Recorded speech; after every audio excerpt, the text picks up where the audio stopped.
Thank you very much for being with us. Today, we have our main speaker, Dr. Ang Hilty. She is a psychologist. She is an expert in research, cultural worldwide, and a writer. And today she will talk about intercultural competency, which is a very important topic for us in BPW International. She has been a member in BPW since 2011. She attended since then the international congresses, and she founded BPW Hong Kong in 2015.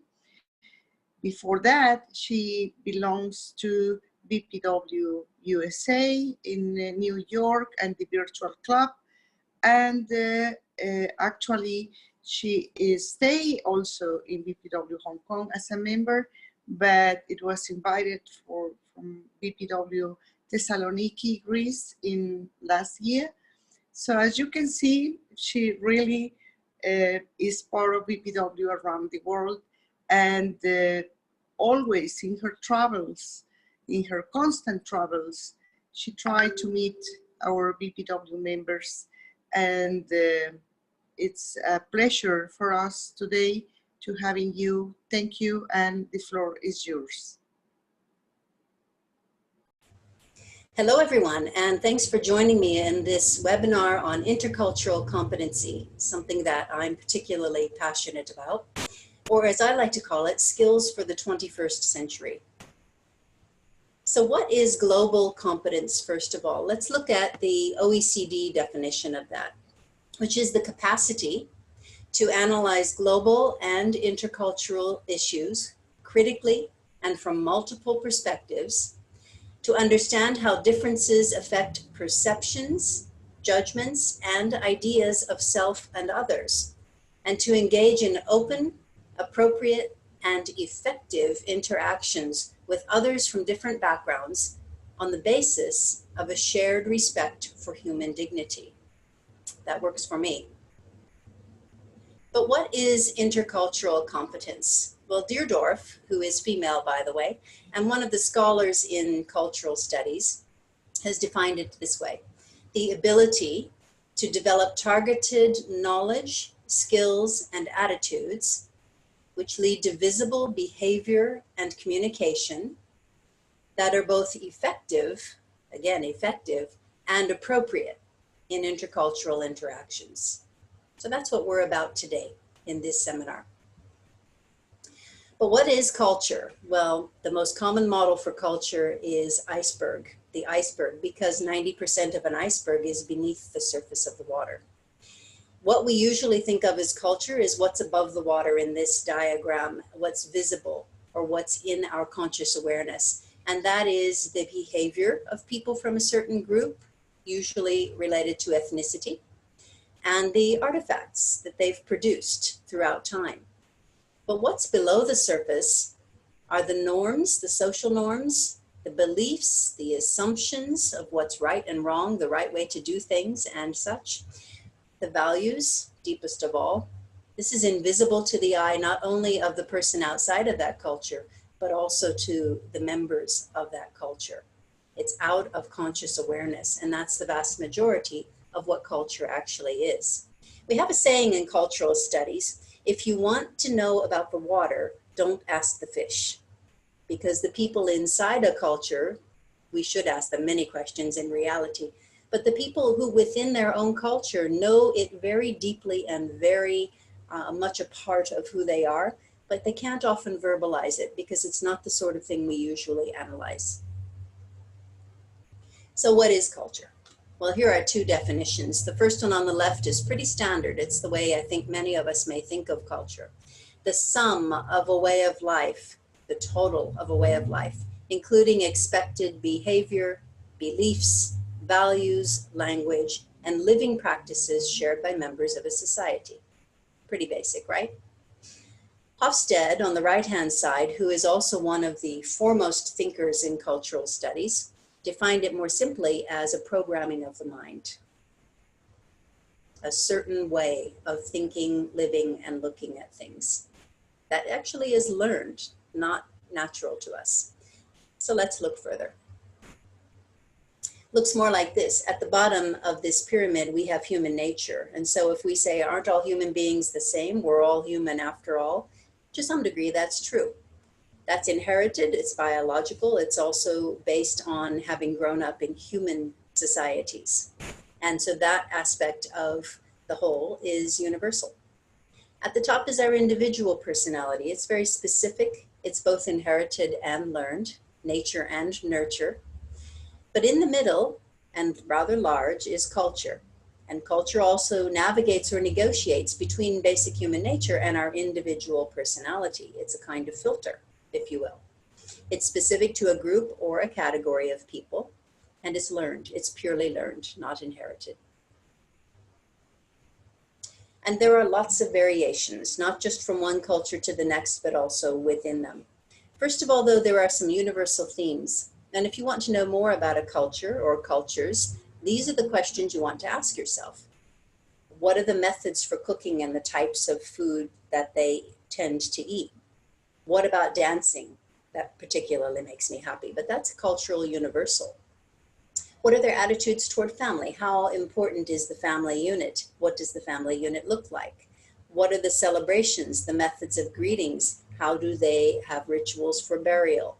What's around gift giving? And we might add hospitality, and so on. These are specific features that are found in one form or another with wide variation, but they are generally found in each culture.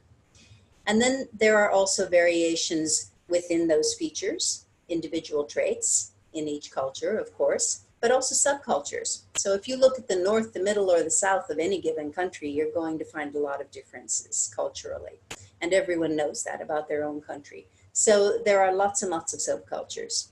And then there are countercultures, groups who live together within another culture, but they live differently and sometimes opposite to that culture. So there are uncountable variations on this cultural theme. There are also a lot of misconceptions or things that are generally believed, but in fact are not true. And the first is that culture is homogeneous. All Chinese, all Italians, all Brazilians, wrong, wrong, wrong. It's not the same for every member of that culture. Culture is also not a thing. It's not something we can touch or quantify. It's much broader and more complex than that. It's also not uniformly distributed among members of a group. Some may be closer to their traditions than others. Some may be more typical of their culture than others. There's a range of it. It's also not true that an individual possesses only one culture. So far, I've been mentioning ethnic or national groups, but one person actually has a number of cultural contributors within them. Also not true is that culture is custom or behavior. That's usually how we think about it. That's the 10% above the waterline in our iceberg image, but it's certainly not limited to that. And finally, another myth is that culture is timeless. But if you think of any particular culture in centuries past and today, probably a lot of their culture features have changed in that time. So what are some aspects of culture that we can actually hold on to? Well, one is traits, the individual features of a culture, and that's regarding actions and behaviors and such that are in a particular situation or based on a particular need.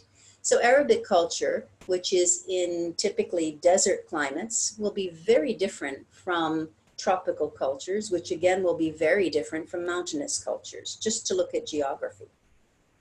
Then we have complexes, which are clusters of these individual cultural traits. And that's what allows us to say Chinese people have these kinds of traits. Of course, it's not always true. We have to be careful about that. And that brings me to my next point. We can then bunch complexes together. So traits together become complexes, and then complexes together become patterns. And we can see these patterns. We can say people in this particular area or of this particular group have these certain things that we call their culture, certain customs, certain beliefs, certain values. We have to be careful because patterns can flip into stereotypes. And that's when we start thinking that all members of the culture share those same traits. It's never 100% true. We must also caution ourselves about two other things, and one is being too narrow and the other too broad, so to speak. Ethnocentrism is a big word meaning our own ethnicity or our own culture is the center of our universe. Now, naturally it is when we grow up as kids. But when we want to become culturally competent, we have to continually learn how to think outside of our own culture and not use that as our main reference point. And naturally, it is our main reference point. So we're going against our nature a little bit by doing that. It's a tendency to view your group as superior. A lot of that's unconscious when we say, why do they do this way? It's illogical, or it's not convenient, or whatever. Well, they do it that way because it works for them. So it's not illogical and it's not inconvenient for them. But that brings us to the other caution, which is cultural relativism. All things in all cultures are equally good and of equal value. And that's also not true.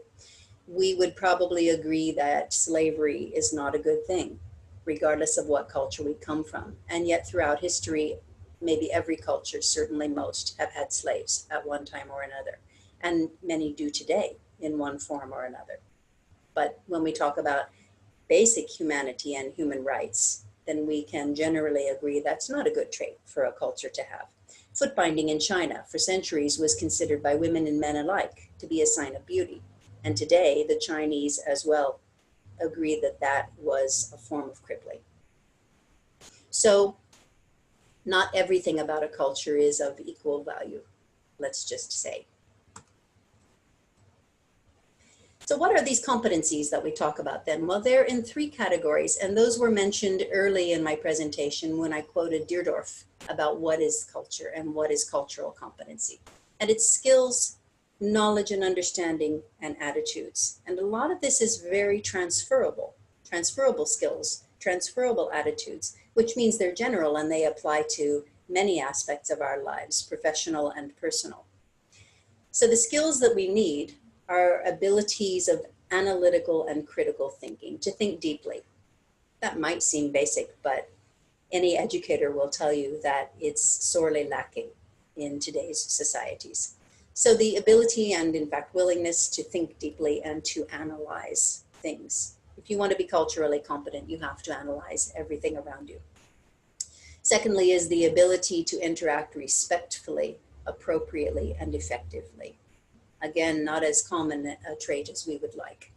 But if you want to know about other cultures and you will not appreciate or agree with everything about that culture, but you must come to it with an air of respect. Empathy goes a long way toward trying to put yourself in the cultural shoes of another person, to see things through their eyes. That's the definition of empathy, really. And flexibility. You will often be wrong, you will often be challenged, and you will often have to second guess yourself. And you will often be uncertain. And so you have to be very, very flexible. And when it comes to knowledge and understanding, well, the first and the second here are pretty self-explanatory, but they're huge bodies of work. So the first is knowledge and understanding of global issues. Read the news around the world every day, not just your local issues. Know about global politics, know about global events, know about global treaties, know about histories and shared histories and borders and points of contention. So this is a lifelong project. And the second one as well is lifelong learning, intercultural knowledge and understanding. I've been in about 110 countries for cultural research at this point. I'm about to go into many more in the next few months. And this is an ongoing, maybe lifetime project for me.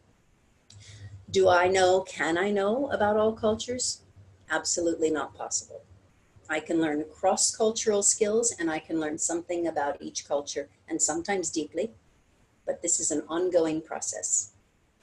Finally, attitudes. An openness toward people from other cultures. That may sound really basic to you because you've come to this video and this topic, but for a lot of people, they're not actually that curious and they are comfortable staying in what's familiar and what's similar to them.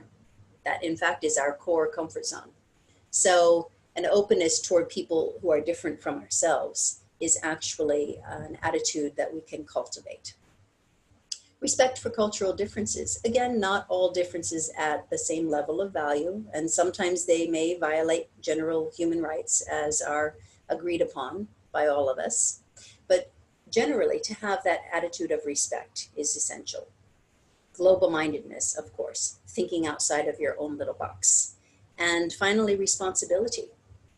I'm often reading the world news and I'm reading about some disaster or some critical issue or some hot topic in a part of the world where I have been and I know people and I've done some studying and I know about their culture to some level or another. And I am always saying, you can't close your eyes anymore to the world. The more you know, the less you can close your eyes and turn away. So responsibility comes hand in hand with this. This is one of the ways that we looked at different cultures early on. This is a model from the 1990s. And yes, there are models in which it helps us to understand cultures, where they fall on graphs is a good way of comparing cultures and getting a greater understanding. This one isn't used as much today, but you can see different aspects of the world. And interestingly, Europe that's Catholic and Europe that's Protestant tends to fall into two different areas slightly. So some of these are geographically regional, actually, many of them are, but some of them are based also on other commonalities. And there are 2 points on the scale here. On the left-hand side going up is traditional versus secular, rational, or more science-based values. And on the bottom scheme is survival versus self-expression. Certainly you can have both, and a lot of cultures are in the middle. Some are more on the basic survival or simple living, and some are very high on self-expression.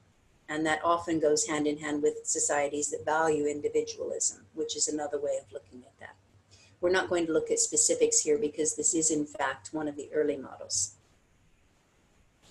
The Lewis model is widely used today. There is a more detailed version of this with more countries listed, but this is the general or basic version that's often portrayed. And there are 3 main points at each of the 3 intersections on the triangle: linear, active, multi-active, or reactive, sometimes also called passive. Passive can sometimes have negative connotations, so usually reactive is what this is called. So according to where a culture falls on these continuums, they're more likely to be active or direct or take an active part in anything. And if they're more on the reactive side, they're more likely to respond to a given situation, to respond in whatever way is appropriate based on what's happening. And societies that are more fatalistic, accepting life as it comes, would tend to be closer to that mark. At the top, we have multi-active. Multi-active is similar to multifunctioning or multitasking. And so these are peoples who appreciate functioning on several levels at a time.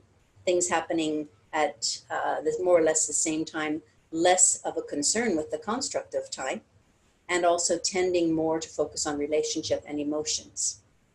Bottom left, we have linear active, which is more our British and German and Austrian and a lot of Western Europe, actually, and US and so on, Canada and such. And these are more your planners, your organizers, the ones who like all their dots in a row.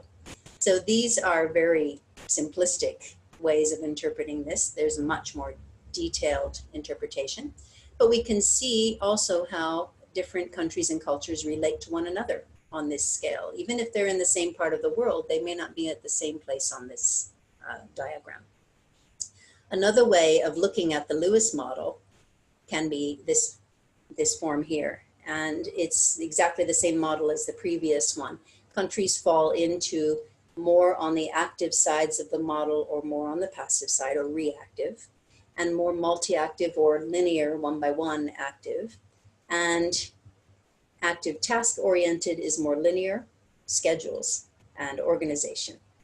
And more active people-oriented is still very direct, but more about the relationship and less concerned with schedules and time. And then you have the reactive or passive categories on the bottom. One is more people-oriented again, and one is more task-oriented. And so countries can be plotted on this kind of disc as well as the previous triangle. It's essentially the same way of looking at cultures. We also have a number of variables that are looked at, and one of those is high and low context. A culture, especially in the way it communicates, will depend on either context, the surrounding circumstances, or not so much. If you're a low context culture, such as most English speaking cultures actually, and German and a lot of others, that means the words are the words. The words don't really change too much. We don't rely on in what context we're saying them. We're very dependent on the verbal aspect, and it's the nonverbal always supports the verbal. So body language and what we're saying should match. High context, the meaning can change quite a lot depending on the surrounding circumstances, who you're with, who you are you senior or junior, the history behind the situation, and many other things. So there's a lot of meta messages, a lot that you have to read between the lines. You need to be very observant of that context, and that's a great source for misunderstanding. Even if you're a high context society, but you don't come from a particular society or culture, that can be more difficult to understand. Communication styles. You've probably heard about some of this, at least the first one, direct versus indirect. So let me give you an example of that. I come from one of the more direct societies, which is US. That's my background. And from there, I'm from New York City, which is more direct even than most of America. And then I moved myself to South Korea 15 years ago by choice and for cultural reasons. And I won't go into all of that. But one of those was they're an extremely indirect society. They're also an extremely monocultural society, and New York is one of the most diverse places in the world, and so on. So contrast was one of the things I was looking for. So in an indirect society, I would say something very directly, 5 or 10 words. And then I used to like to joke about this. 20 minutes later, my Korean interpreter is still talking from my 5 or 10 words, because they must create the context. They must say a lot of other things that are about establishing relationship and a lot of other things before they get to the point. So direct versus indirect can be a source of communication challenges, let's say. Elaborate versus succinct. Well, I'm in Thailand as I speak to you today, but I just came from 3 months in Italy, which I adore. And boy, are they an elaborate culture. Lots and lots and lots and lots of words as well as body language, which is why I'm doing that. And so it's a very elaborate communication style. And very succinct might be Finland or Netherlands, or lots of northern climates generally tend to be very brief and concise with their words. And every word has very specific meanings. So you know exactly what they mean, but they're not talking a lot. And an elaborate culture is painting a picture for you. It's much more visual. So very different communication styles again, and cultures tend to fall into one or the other of those. Person-centered versus context-centered. This is also an individualistic society versus a group-oriented society. And that will determine how you communicate quite a lot, and you can imagine that. And then instrumental versus effective. Is it more about the relationship and the emotions that you're trying to convey, or is it more about conveying the information itself and getting from point A to point B? So these are different communication styles based on your culture. Politeness can mean many, many things. So politeness in Eastern societies, where I've lived more or less for the last 15 years, is a lot about, we say face and saving face, but it's also a lot about not showing your emotions on your face, because that's what a child does. If you think of a 2 or 3-year-old throwing a tantrum completely out of control of his or her emotions, we think of that as childish behavior. And in the eastern parts of Asia particularly, they think that showing emotions on your face as you're communicating are also childish, that you should control yourself just as you do in your behavior. And yet, in my own cultural background in the US, for example, and most of Europe, we have some problem with that because we think we should show meaning on our face, and it helps us to communicate. That a lot of our communication is actually nonverbal, and some of that might be body language and other cues, but a lot of that is facial expression. So that can be quite different, what's polite and what isn't. Politeness can also be used to include or to exclude, to create distance, to remain vague and not specific to your situation, or to use humor and small talk and to encourage and compliment people. So politeness and manners can differ quite a lot in why they're being used from one culture to another. Nonverbal communication, we know that this is very cultural. Again, I was just in Italy for 3 months and saw many people talking on their mobile phone. Usually it was even Bluetooth, and wildly gesticulating with their hand. Of course, the person they're talking to doesn't see a thing. They're on the train in the middle of a crowd or somewhere like that. But their way of speaking includes a lot of nonverbal, and that doesn't just shut off because the other person can't see it. Nonverbal can mean very different things. Eye contact in one culture might mean that you are trustworthy and that you are also trusting of the other person. In another culture, it can mean intimacy and give a signal you may or may not want to give. In yet another culture, it can be challenging and aggressive. So lots of our nonverbal communication differs greatly from one to the other. What I've just been describing is actually kinesics, the third column here about body language and facial gestures and eye contact. Just above that in the middle, we have proxemics, which has to do with distance between people. Is it okay to touch if you don't know each other very well? Is laying your hand on their arm as you're talking to them acceptable or not? How much space do you need between bodies as you're standing? You might dance across the room if one wants a lot of space and the other one doesn't want as much, based on culture. Time, at the top of this. Time is very differently perceived in different parts of the world, and you must all know that, at least to some degree. Punctuality is important to some cultures and flexibility important to others. Relationship first, let's sit and have a coffee and get to know each other, versus let's please stay on schedule as a matter of respecting one another. Very different objectives. I'm coming to see you at 4 o'clock today could mean at 4 or 5 of, or it could mean somewhere around 4-ish, or it could mean sometime today or tomorrow. So the way we perceive time is very different. So finally, we have contextual cues, looking at the context, especially in a high context environment. Oral cues, intonation and pitch are very different meanings in different places. When people come to China who are not Chinese, they often say, why are they always fighting? Because it's a very animated language with a lot of tones and a lot of volume. But it has nothing to do with fighting most of the time. And so in Chinese language, though, the different tones make for different words. In another language, like their next door neighbor in Korea, intonation is not part of their language. So these can be very different even within the same subregion. Perceiving is not only what, but also how. So not just finding out the information, but finding out how things are done and how beliefs and values are manifested in a given culture. And when the meaning is even slightly uncertain, we should ask. Ask the person you're talking to. Ask them if your meaning was understood as well.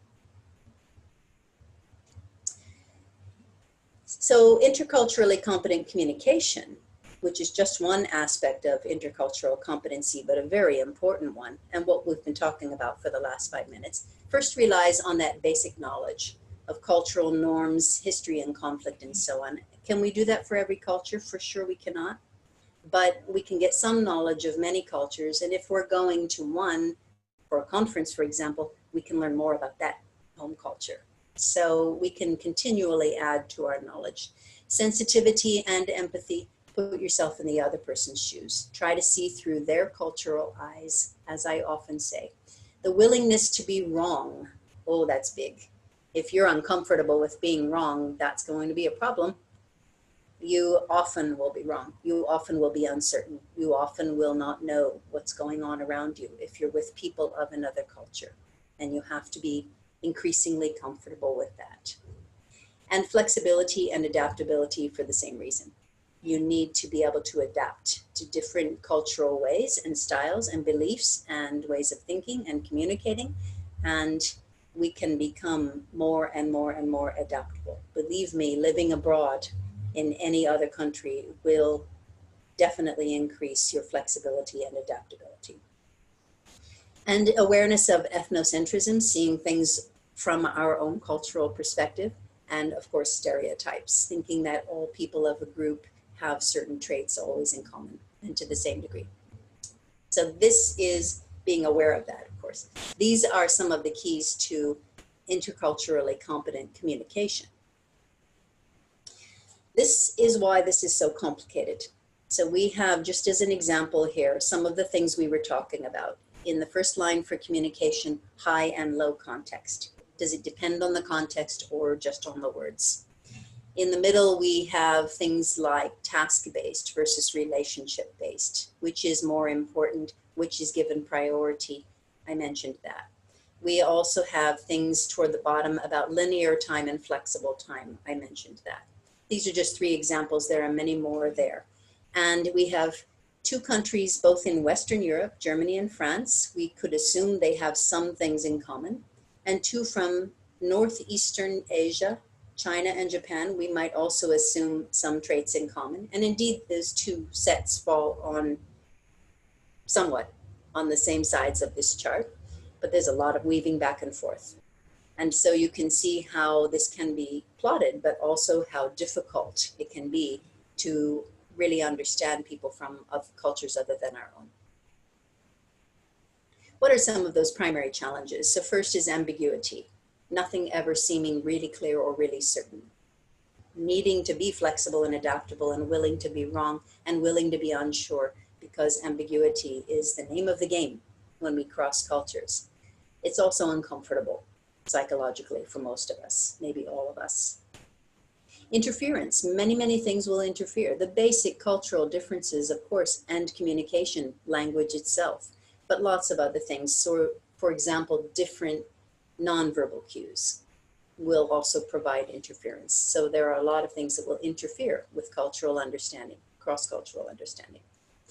A lack of equivalence. You may be looking at or become aware of a cultural trait in a culture other than your own that has simply nothing like it in your own culture. You have nothing to compare it to, nothing to help you understand it. Prejudice. None of us are without prejudice. At its core, prejudice just means a preconceived idea. And if I said to you right now, what do you think about Chinese culture, about Australian culture, about Brazilian culture, about Canadian culture, about Finnish culture? You would have something to say about each of those. Might be right, might not, might be partly true. We all have preconceived ideas about other cultures.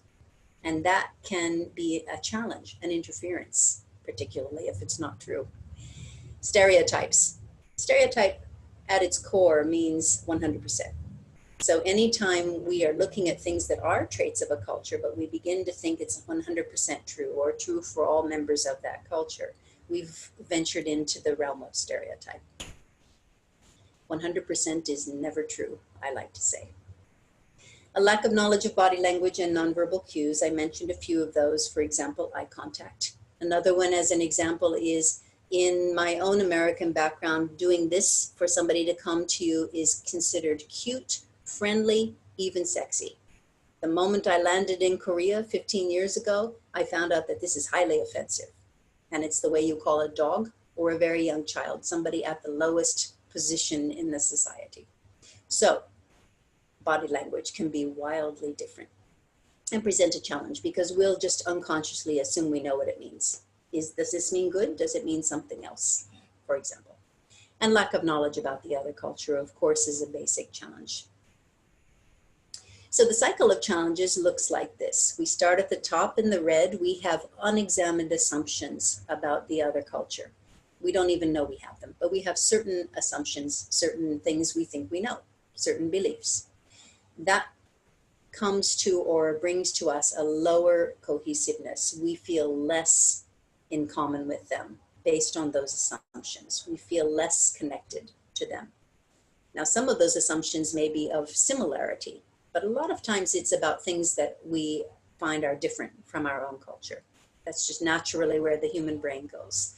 And so that lowers the cohesiveness between us, which then in turn creates communication problems and can also lead to stereotyping.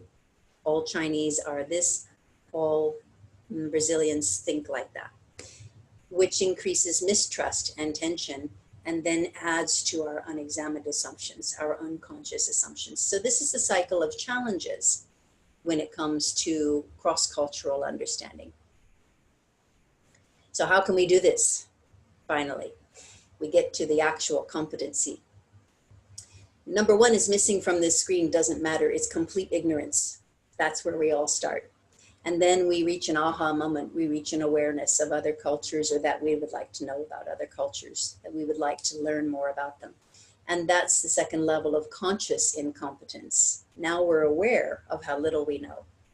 And we want to go from there to conscious competence, of course, which is learning as well as changing, becoming more open, more flexible, and such. And finally, though this is often not quite achieved because this is really mastery where other cultures are second nature to us. That's an unconscious competence. You have a competence you don't have to even think about anymore. So that's the cycle we would like to go through to achieve competence. Some starting points: your willingness. Learn a few words and phrases in another language. How many of you speak one language? Well, if you come from Europe, you probably speak 4 or 5. That's for a geographic reason, but it's a clear advantage. Most of us speak 1 or 2. So learn at least some level of other languages. Learn generally about other cultures. So a willingness. Asking experts, what are the common traps, the common problems, the common challenges between my culture and that culture in particular? What are likely misconceptions and misunderstandings? Next, to check your understanding and that of the other person. Don't just assume everybody understands, but check, ask. And even if it's not typical in that situation, ask anyway. Be sure of understanding. Apologize as needed, laugh at yourself. I have learned to laugh at myself much more in 15 years of living abroad and moving about the world than ever before. In fact, most of the time I find the situation and myself in it pretty funny. It's not a bad way to live, really. And it helps with the situation. Local television, I hate television. I've never had a TV in my adult life, very little as a child. But that's neither here nor there. When I go to each new country, I turn on the television, not in my language, in theirs. I don't understand usually much of what's being said. I'm not watching a program. I'm usually flipping through the channels because what I see tells me a lot about how the behavior is in that culture. You can learn a lot by observing TV shows without the language. And finally, reflecting on your own experience. So these are just starting points. We're going on from here. But reflection. Always think about your interaction with people from other cultures. Think about it again, and then think about it again, and ask more questions, and think about it again. And maybe even write about it in a journal, and so on, or a blog. So here are 10 strategies for cross-cultural communication, which we can often apply to other cross-cultural interactions. We're going to start at the top, ask questions, because that's what I was just mentioning previously. And then we're going to go to the left, actually. Think twice, reflect. I was just saying that. Be flexible, be honest. I made a mistake. I don't understand what you're talking about. I misinterpreted that. I'm sorry that I did something that's socially taboo in your country. Listen actively. How many times do we really listen with every fiber of our being, with all of our attention? Well, in this day and age, with small attention spans and very short interaction through videos and text messages and social media and the like, we're losing a lot of listening skills. So listening very actively helps a lot. It's another way of observing with ears instead of eyes. Ears and eyes should be wide open when you're in any other cultural context than your own. Respecting differences and avoiding stereotyping, mentioned. Recognizing the complexity. This is never easy and always worth it, I like to say. It's a lifelong process, and the more you learn and the more comfortable you become with people of other cultures, the more you'll realize how this complexity is also a richness. Building your own self-awareness. Know your own culture, know your own shortcomings, as well as your own skills when it comes to understanding cross-culturally. And distinguish perspectives. Try to pay attention to what is your own viewpoint, what is another culture's viewpoint, and when you are seeing their cultural habits through your cultural eyes and try to avoid that. So your toolkit looks like this. Cute. So first of all, prepare, do your homework, do a lot of research, find out what you need to know. Keep reading, read the world news, keep at it. Observe, I mentioned eyes, ears, and through the pores of your skin, soak it all up. Take in as much detail as you can. You won't always understand it. A lot of times you won't, but take it in. Compare. I find myself now in the middle of Thailand saying, that thing he just did on my subway is like what they do in Brazil. Or I'm in the middle of Korea and I say, oh, that reminds me of something that's done in the southern states of the US, and so on. Now I'm trying very hard not to make that assumption. Lots of things remind me of other cultures, and connecting the dots in what ways they're similar and different helps with our broad understanding of the world. Reflecting, again, think, and then think again about what you're seeing, what its possible interpretations can be, and so on. Inquire. So not until we get fifth from the left do we actually talk about asking other people to do all your own work. And these, of course, are also overlapping skills. Respect goes a long way. Not every single habit or value at the same level, but respect. Let me give you another example there. Korea is extremely hierarchical. I come from a very egalitarian society, not 100%, but very much so comparatively. And I have a hard time with hierarchy. And the Korean language reflects how much respect each person owes the other. So the hierarchy is embedded in the language, which I also then have some difficulty with in using it. But that's me. And I have to recognize that that's me and my own cultural background. And it is my value, but I can't see the other as wrong, just as different. So respect includes differences. Empathy, again, look through the other culture's eyes to the degree, ever increasing degree that you can. And take risk. The risk is usually that you will make mistakes and you will be wrong and you will be laughed at and you will look like a fool. And so what? This is what the cultural competency model is often shown to be. And around the base of this is a series of greater and greater steps, starting with the one right at the bottom of the screen that says attitudes. So when your attitude shifts and you begin valuing other cultures equal to your own, and you want to know more about them and engage with people who are from different cultural backgrounds, that leads you then to increasing your intercultural knowledge and skills, which then around the circle leads you to your internal outcome, which is an intercultural reflection, thinking about what you're learning and increasing your own understanding and your own empathy. And then an external outcome, which is actually interacting well with people cross-culturally, which leads you to expanding your attitudes again and more knowledge and skills. So that's one cycle. But the greater and greater your skills, the more you spiral upward in this model as well. Looks like this in a chart. The first level at the very top there is actually the bottom of competency, and that's cultural destructiveness. That's deliberately denying or rejecting or even outlawing other cultures. That's often called cultural genocide at the extreme, where one culture tries to obliterate another, not even necessarily the people, but their habits, their language, and such. And so that's an intentional level. Most of us have never been at that level. The next one, though, of cultural incapacity is where we all start. That we know that other cultures exist, but we don't have any capability.